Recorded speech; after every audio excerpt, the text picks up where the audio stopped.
नमस्कार, मैं हूं मनोहर मनोज। पुनः कार्यक्रम सत्य असत्य और अर्ध सत्य में। दोस्तों, आज हम बात करेंगे कि मौजूदा मोदी सरकार के द्वारा किए गए वो सारे समय समय पर किए गए महाकार्य, कथित महाकार्य, क्या वो अपनी पूरी तैयारियों के अभाव में टाए टाए फिस हो जा रहे हैं। दोस्तों, हम ये कहना चाहेंगे कि देश में काम करने वाली हर सरकार इतिहास में अपना नाम दर्ज कराना चाहती है और ये बड़ी जायज सोच है कि वह अपने देश के लिए, अपने वतन के लिए, अपनी जनता और समाज के लिए वो कार्य करे जो मील का पत्थर हो, जो इतिहास और तारीख में दर्ज हो और एक ऐसा कार्य हो कि आने वाले शताब्दियों तक देश उसे याद रखे। इस क्रम में यह देश अपने तारीख के वो बहुत सारे निशान मिटाना भी चाहता है जो हमारी गुलामी से जुड़ी है, जो हमारी दासता से जुड़ी है, और इस तरीके की पहचान बनाना चाहता है जो देश के गौरवशाली अतीत को याद रखे।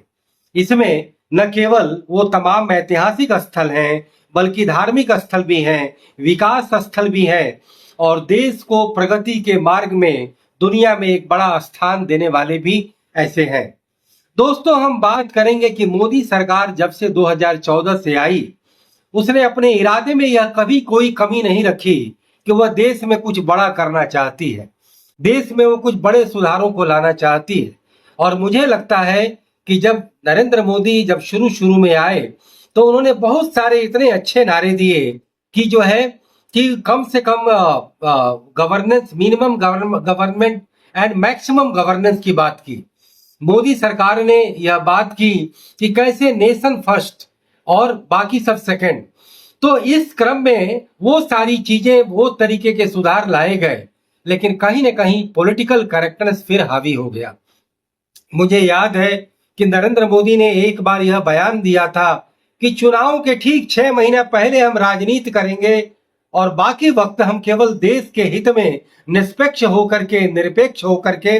बिना किसी राजनीतिक फायदे और नुकसान के हम काम करेंगे। लेकिन समय के बीतते अंतराल में यह चीजें गलत साबित हुई और इस सरकार ने साबित किया कि पॉलिटिकल करेक्टनेस उसकी नजर में सबसे बड़ी चीज है। और इसी क्रम में उसने वो सारी चीजें की जिससे ये लगा कि सरकार के लिए राजनीतिक प्राथमिकता पहले है। हम शुरुआत करना चाहेंगे कि इस सरकार ने सुधारों को लेकर के अपनी पीठ बड़ी जल्दी थपथपाने के एवज में वो कार्य किए जिसके लिए पूरी तैयारी नहीं थी। और देश की जो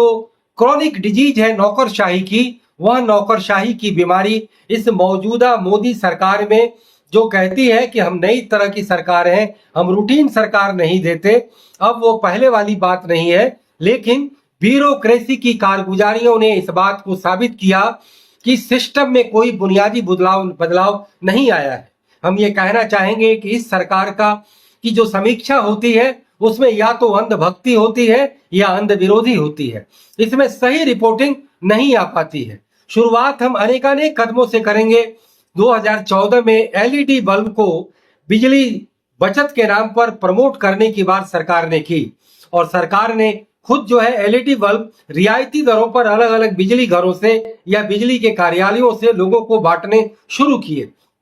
100 रुपए में जो 8 या 7 वाट का जो है एलईडी बल्ब बटा, वो सारे बल्बों में जो है लगातार शिकायतें आई, अधिकतर बल्ब खराब होते गए। लेकिन पॉलिसी का एक ऐसा समय आया कि प्राइवेट सेक्टर को रोल मिला, पब्लिक सेक्टर से कंपटीशन हुआ और बाजार में धीरे धीरे एलईडी के बल्ब खुद सस्ते हो गए। सरकार को अपने बल्ब की दुकान जो है बंद करनी पड़ी, लेकिन वह कहीं ना कहीं सरकार का एक बहुत बड़ा लूपहोल दिखाई पड़ा। इसी तरीके से जीएसटी जो 2010 से ही लेड आउट किया गया कांग्रेस सरकार के द्वारा कि देश में अप्रत्यक्ष करों का सुधार लाया जाएगा, लेकिन 2017 के जुलाई में लंबे समय लेने के बाद भी मोदी सरकार ने, जब अरुण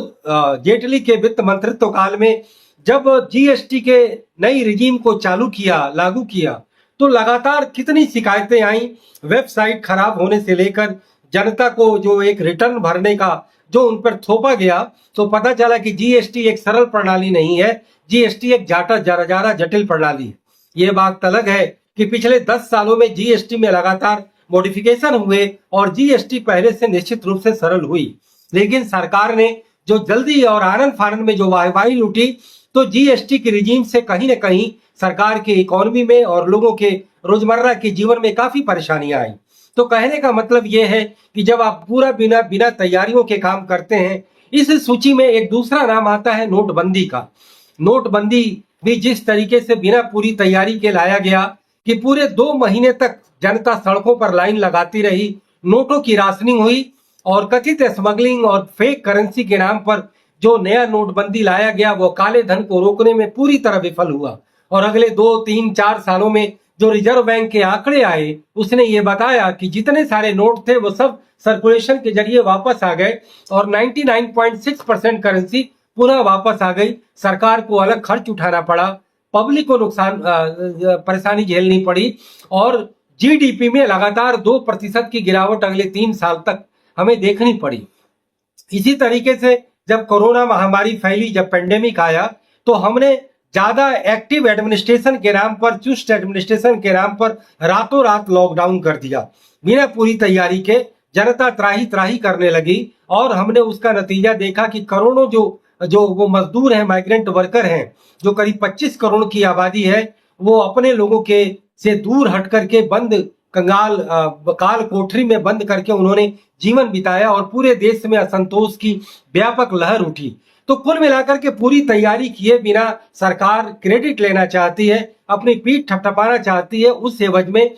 जो रातों रात लॉकडाउन हुआ उससे भारी नुकसान हुआ और बल्कि वो सारी शक्ति धरी की धरी रह गई। जब अगले साल 2021 में पेंडेमिक आया तो एक अपुष्ट रिपोर्टों के अनुसार देश में 47 लाख लोग जो है वो काल के ग्रास बन गए और एक तरह से जो है उसी दौरान बंगाल के चुनाव में सरकार ने कहीं ना कहीं उसे प्रायोरिटी दी, पॉलिटिकल प्राथमिकता दी, लेकिन कोरोना महामारी को रोकने में उस तरीके से कारगर नहीं हुई। यह ठीक है कि लेट ऑफ लेट मैनेजमेंट किया गया और 200 करोड़ जो है वैक्सीन दिए गए सरकार के द्वारा निःशुल्क, तो कहीं ना कहीं कोरोना महामारी से एक तरह से निजात जरूर मिली। लेकिन कुल मिलाकर के इसी तरीके से सरकार ने, नरेंद्र मोदी सरकार ने कुछ ऐसे पुराने स्थलों को, चाहे अयोध्या का राम मंदिर हो, विश्वनाथ का कॉरिडोर हो, या फिर उज्जैन का महाकाल हो, या नालंदा का जो है ऐतिहासिक विश्वविद्यालय हो, या फिर दिल्ली का संसद भवन हो, या फिर प्रगति मैदान हो, या यशोभूमि हो, कुल मिलाकर के सरकार की जितने बड़े फास्ट ट्रैक और जो सैकड़ों करोड़ की योजनाएं जो तारीख बदलने, इतिहास को बदलने और एक नया नजीर पेश करने के लिए बनाई गई, वह कहीं ना कहीं पॉलिटिकल स्कोर करने के चक्कर में उसकी जो कंस्ट्रक्शन है, जो उसकी निर्माण है, वह ज्यादा मजबूत और पायबंद नहीं रही। इन सारे जिनका मैंने उल्लेख किया, इन सारे निर्माण कार्यों में समय दर समय शिकायत आई, ये बरसात नहीं झेल पाई। अभी मैं ताजा एग्जाम्पल देहरादून और दिल्ली एक्सप्रेस हाईवे की बात करूंगा, जहां पर कि कई जगह सड़क धंस गए, कई जगह दुर्घटना भी हुई। और कुल मिलाकर के जो हमारी सरकार में जो पॉलिटिकल स्कोर करने की जो ये लत देखी जा रही है, उसमें सारे जो नॉर्म्स, जो निर्माण के नॉर्म्स हैं कि कितना टाइम लगेगा, कितना उसकी यार्डस्टिक पूरी होगी, क्या उसकी टेक्निकल फिजिबिलिटी है और वह कितना अस्थाई है, कितना जो है वह लॉन्गेविटी है, वह चीज जो है कहीं ना कहीं टाई फिक्स हो जा रही है। तो कुल मिलाकर के इसी तरीके से सरकार ने न्यू एजुकेशन पॉलिसी का शिगुफा दिया कि वह देश के शिक्षा तंत्र को एक तरह से पूरे तौर पर बदलना चाहती है। एक लैंग्वेज के फार्मूला को दे छोड़ करके, जिसमें इंडिजिनस लैंग्वेज को बढ़ावा देने की बात की गई, उसके लैंग्वेज और उसके लिटरेचर और उसके कॉन्सेप्ट में केवल बदलाव था। जमीन पर जो बदलाव दिखा वह उसमें अव्यवस्था दिखी, पेंडेमोनियम दिखी और अस्त व्यस्त दिखी कि न्यू एजुकेशन पॉलिसी के तहत जो 4 साल का ग्रेजुएशन कोर्स किया गया, आज उनके बच्चे कहीं ना कहीं अपने को अधर में पा रहे हैं, क्योंकि उसकी पूरी तैयारी नहीं की गई। यूनिवर्सिटी में उस तरीके के रिसोर्सेज नहीं, उस तरीके के पूरे क्यूरिकुलम की तैयारी नहीं, उस तरीके के फैकल्टी मेंबर्स नहीं। इसी तरीके से हर साल सरकार एमबीए के और इंजीनियरिंग की सीटें बढ़ाती है, लेकिन उन कॉलेजों में जाए तो इंफ्रास्ट्रक्चर का अभाव है, उसमें फैकल्टीज नहीं है, फैकल्टी की ट्रेनिंग नहीं है। तो कुल मिलाकर के ये सरकार अपनी पब्लिसिटी पर, अपनी पीठ थपथपाने पर, अपने पॉलिटिकल करेक्टनेस पर और लोगों की वो धारणा बदलने पर ज्यादा काम करती है, जमीन पर वो चीजें नहीं दिखाई देता। हम ई गवर्नेंस की बात करते हैं, हम ये बात करते हैं कि ज्यादा से ज्यादा सिस्टम जो है ऑटोमेटिक मोड में हो, लेकिन आप तमाम चीजों में जाएं, जिनके भी वेबसाइट बनते हैं वो फुल प्रूफ नहीं होते, उनमें तमाम शिकायतें होती, उनमें वो कंपेटेबल नहीं होते। अभी अभी रेलवे ने आईआरसीटीसी के वेबसाइट को बदलने की बात की है, जो ज्यादा पीपल फ्रेंडली हो, जिसमें तरह तरह के ऐप आ जाते हैं। कहीं ना कहीं एक तरह से कंफ्यूज हो जाता है ये जो यूजर है और गुमराह हो जाता है। तो कुल मिलाकर के आईआरसीटीसी की वेबसाइट हो या गवर्नमेंट का कोई भी महकमा हो, कोई भी योजना हो, कोई भी कार्यक्रम हो, हमने ये सुना कि जब जनधन की योजना आई थी तो बैंकों में भी वो पूरी तैयारी नहीं थी। ये अच्छी बात है कि मोदी सरकार एक मुहिम के तहत एक मिशन मोड में काम तो लाती है, लेकिन उसे ये जानना चाहिए कि हमारा सिस्टम रोटन है, हमारी ब्यूरोक्रेसी लेजी है, हमारे में इच्छा शक्ति नहीं है। इस देश में देशभक्ति की बात आती है, नेशन फर्स्ट की बात आती है, लेकिन उसी नेशन फर्स्ट के नाम पर, उसी नेशनलिज्म के नाम पर कैसे कैसे करप्ट एलिमेंट अपने स्वार्थ की सिद्धि करते हैं और कैसे कैसे अमानवीयता का नजारा दिया जाता है। देश की जनता का हित ही सबसे बड़ा राष्ट्रवाद है, न कि वो थोथा और खोखला राष्ट्रवाद का नारा, जिसे केवल भावुकतावाद के जुमले में ओढ़ करके सारी चीजों को परोसा जाता है। यह ठीक है कि चीन में कहीं ना कहीं एक तरह से डिक्टेटरशिप है, चीन में लोकतंत्र नहीं है, एक पार्टी का राज है, लेकिन जब हम नेशनलिज्म और राष्ट्रवाद शब्द की बात करते हैं तो मुझे लगता है कि इन लेटर एंड स्पिरिट वह मुझे अगर कहीं दिखता है तो वह केवल चीन में दिखता है। कि चीन में कोई भी करप्ट, भले एक पार्टी का शासन है, एक विचारधारा का वर्चस्व है, लेकिन उसी विचारधारा का कोई व्यक्ति और किसी तरीके के ग्राफ्ट केस में या भ्रष्टाचार के केस में मुलज्जिम पाया जाता है तो उसमें तनिक भी ममता नहीं दिखाते पार्टी के लोग। यहाँ पर भारतीय जनता पार्टी का राज है। अगर भारतीय जनता पार्टी का कोई कारदार